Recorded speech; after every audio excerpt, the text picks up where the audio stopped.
Hey guys, welcome back. അപ്പോൾ എല്ലാവർക്കും ഒരു സ്റ്റഡി വ്ളോഗിലേക്ക് സ്വാഗതം. +1 അപ്പോൾ അഗ്നി ബാച്ചിൽ ബ്രിഡ്ജ് കോഴ്സൊക്കെ സ്റ്റാർട്ട് ചെയ്തിട്ടുണ്ട്. അപ്പോൾ എനിക്ക് 2-3 ദിവസമായിട്ട് ഇത് കാണാൻ പറ്റിയില്ല, കാരണം പനിയും ചുമയെല്ലാം ഉണ്ടായിരുന്നു. അപ്പോൾ അതുകൊണ്ട് കുറച്ച് മിസ്സായി. അപ്പോൾ അത് കാണലാണ് ഇന്നത്തെ ടാസ്ക്. അപ്പോൾ നമുക്ക് നേരെ വീട്ടിലോട്ട് പോവാം.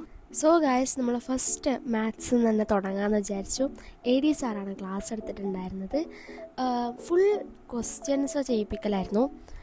ഈസി ആയിട്ടുള്ള ക്വസ്റ്റ്യൻസ്, അതായത് നെഗറ്റീവ് പോസിറ്റീവ് വരുമ്പോൾ ആ ഒരു ടൈപ്പ് ഓഫ് സംഭവങ്ങളായിരുന്നു. അത് ബേസിക്സ് ആയതുകൊണ്ട് അങ്ങനെ ഈസി ആയിട്ടുള്ള ക്വസ്റ്റ്യൻസൊക്കെ അങ്ങനെ ചെയ്ത് വന്നതായിരുന്നു. പിന്നെ സമ്മ് കണ്ടുപിടിക്കുന്നത്, പിന്നെ ഫ്രാക്ഷൻസിൻ്റെ കുറച്ച് ക്വസ്റ്റ്യൻസ്, അങ്ങനെയൊക്കെ ആയിരുന്നു കേട്ടോ ആ ഒരു ക്ലാസ്.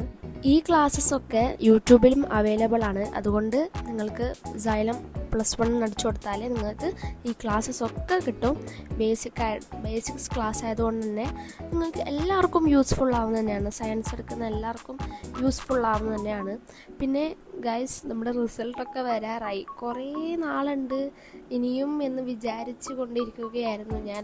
അപ്പോഴാണ് അറിയുന്നത് മെയ് തുടങ്ങിയെന്ന്. മെയ് 15-ാം തീയതിയാണ് നമ്മുടെ റിസൾട്ട് വരുന്നത്. അപ്പോൾ പേടി തുടങ്ങിയോ ചോദിച്ചാൽ തുടങ്ങിയിട്ടുണ്ട്. ഇതുവരെയൊക്കെ ഒരു പേടിയുമില്ല, ഒരു കൂസലുമില്ലാതെ നടന്നതായിരുന്നു. ഇപ്പോൾ പേടിയൊക്കെ തുടങ്ങിയിട്ടുണ്ട്.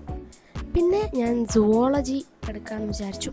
സുവോളജിയുടെ ക്ലാസ് എടുത്തു. അപ്പം പുതിയൊരു മിസ്സാണ് കേട്ടോ നമുക്ക് പഠിപ്പിക്കുന്നത്. പണ്ട് മുതലേ ഉള്ളതാണ്, പക്ഷേ നമുക്ക് പുതിയതാണല്ലോ.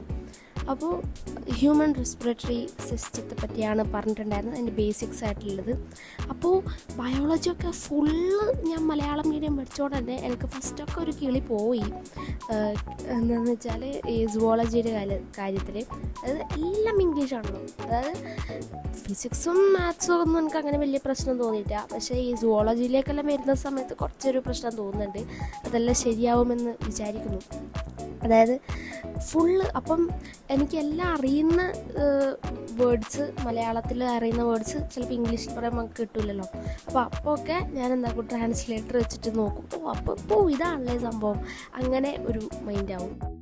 പിന്നെ ഇതിലെ പ്രാക്ടീസ് ക്വസ്റ്റ്യൻസ് ചെയ്ത് നോക്കുമ്പോൾ എല്ലാത്തിൻ്റെ ഉത്തരവും കിട്ടുന്നുണ്ട് കേട്ടോ, അത് വേറെ കാര്യം. അപ്പോൾ ഞാൻ കുറച്ച് അത്ഭുതപ്പെട്ടു പോയി, എനിക്ക് തന്നെയാണോ ഇത് കിട്ടിയതെന്നുള്ളത്. പിന്നെ ഫിസിക്സിലേക്ക് പോയി. നമ്മുടെ നിതിൻ സാറാണ് ക്ലാസ് എടുത്തിട്ടുണ്ടായിരുന്നത്. ഡൈമെൻഷൻസിനെ കുറിച്ചാണ് പറഞ്ഞിട്ടുണ്ടായിരുന്നത്. ഓരോ ഫിസിക്കൽ ക്വാണ്ടിറ്റീസിൻ്റെയും ഡൈമെൻഷൻ എങ്ങനെ കണ്ടുപിടിക്കാം, അങ്ങനത്തെ ഒരു ക്ലാസ് ആയിരുന്നു കേട്ടോ. പിന്നെ എനിക്ക് ഈ നിതിൻ സാറിൻ്റെ ക്ലാസ് ഭയങ്കര ഇഷ്ടമാണ് കേട്ടോ. സാർ എടുക്കുമ്പോൾ തന്നെ നമ്മുടെ മൈൻഡിലേക്ക് അതിങ്ങനെ കയറുന്ന പോലെയൊക്കെ തോന്നിയിട്ടുണ്ട്. ഈ ഒരു ക്ലാസ്സിൽ ഇത്ര ടോപ്പിക്ക് മാത്രമേ ഉണ്ടായിരുന്നുള്ളൂ, അതായത് ഡൈമെൻഷൻസ് എന്നുള്ളൊരു ആകെ ഒരു ടോപ്പിക്കേ ഉണ്ടായിരുന്നുള്ളൂ. അപ്പോൾ അത്ര സമയം ഉണ്ടായിരുന്നുള്ളൂ. അതായത് എല്ലാ ബേസിക് ക്ലാസ്സസും 45 മിനിറ്റ് 50 മിനിറ്റിനുള്ളിൽ തീരുന്നുണ്ട്, അല്ലെങ്കിൽ കൂടിപ്പോയാൽ 1 മണിക്കൂറിനുള്ളിൽ തീരുന്നുണ്ട്. ക്ലാസ് കഴിഞ്ഞിട്ട് ഞാൻ എന്താക്കി, DPPs അതായത് ഡെയിലി പ്രാക്ടീസ് ക്വസ്റ്റ്യൻസ് ഉണ്ടല്ലോ, അതൊന്ന് പ്രാക്ടീസ് ചെയ്ത് നോക്കി. അതൊക്കെ നിങ്ങൾക്ക് ഇപ്പോൾ ഫ്രീ ആയിട്ട് കിട്ടും തോന്നുന്നു. അതായത് നിങ്ങളിപ്പം Xylemത്തിൽ നിങ്ങളുടെ ഫോൺ നമ്പറൊക്കെ അടിച്ചിട്ട് ലോഗിൻ ചെയ്ത് കഴിഞ്ഞാൽ ഈ ഒരു ക്ലാസ്സും ഈ ഒരു ഡെയിലി പ്രാക്ടീസ് ക്വസ്റ്റ്യൻസും നിങ്ങൾക്ക് ഫ്രീ ആയിട്ട് കിട്ടും. അപ്പോൾ ആ ഒരു ദിവസം അത്രയും ഉണ്ടായിട്ടും പിന്നെ ഞാൻ വേറെ ക്ലാസ്സൊന്നും കണ്ടില്ല. അപ്പോൾ ഇന്നത്തേക്ക് ഇത്രയുള്ളൂ. Bye, see U.